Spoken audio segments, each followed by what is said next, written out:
Hi, welcome back to Genesis Custom Sabers, and this is the Badaxx, and a couple of things that are new for 2016 that I want to show you. The first is this nice new powder coating that comes standard with the Badaxx. It's a textured matte black, so it actually provides a little extra gripping power for that part of the saber. This also comes new with the Crystal Shard version 3 from Collector Labs. It's an excellent mid-range sound card that does all kinds of cool stuff, which I will show you in a moment. But when your saber arrives, this is how it's going to look. There's a kill key that you can pull out. You'll hear the saber boot up. That's the recharge port. That's where you're going to put the battery charger to plug it in. If you don't have the kill key, the battery will last sitting on the shelf for several months. But if you want to store it for longer and prevent even minimal battery drain, the kill key goes in, shuts off power to the saber. To use the saber, a blade goes in here, and there's a blade retention screw, thumb tight, just like that, keeps it from flying out and going through somebody's window. This is your activation button right here. Turns the saber on, you get a bright blade color, and of course the auxiliary button here gives you your blaster block for flash on clash or lock up. You hold it down. Now this is a multicolor saber, so if I hit both buttons at the same time, it cycles between 10 different color presets. So you've got your various blues and greens and reds and purples, yellow and orange. Now, if you wanted just a dedicated color saber, like a dedicated blue or a dedicated green or red, that would be a little bit brighter than the reds, blues, and greens available on the multicolor saber. But with a dedicated color saber, you can't change color. So it's 6 of one, half a dozen of another. Most people tend to prefer the multicolor. It gives you lots of options. Both have flash on clash, and both are the same price.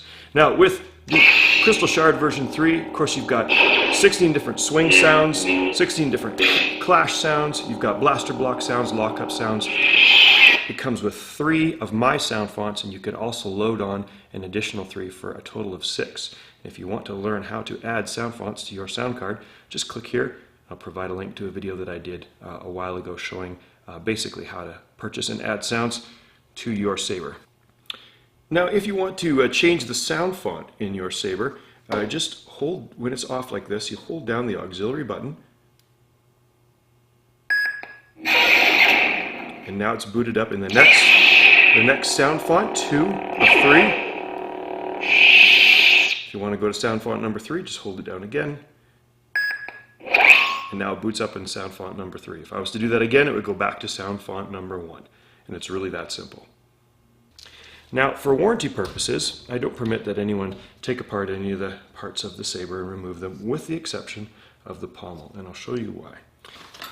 With the supplied 5/64 Allen key, it is possible to remove the pommel screw and get access to the SD card. Now, you never need to do this. You can plug in your saber to charge it, you can operate it, and it will work for you for a very long time.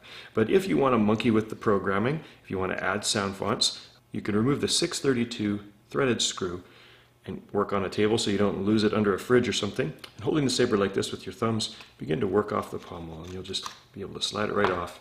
You can see there the speaker unit. The speaker unit comes out gently, and you can get access to your SD card. It's right in there. You press it, pop it, it pops out, and you can make changes to your saber. Now, when you reinsert the speaker, it only needs to go in about halfway like that, and then you carefully place your pommel on, making sure that everything fits nicely and there's nothing too tight. The trick is to line up those holes perfectly. Then you'll be able to reinsert your screw. Now, when tightening the screw, do not tighten it this way. That puts too much tension on it.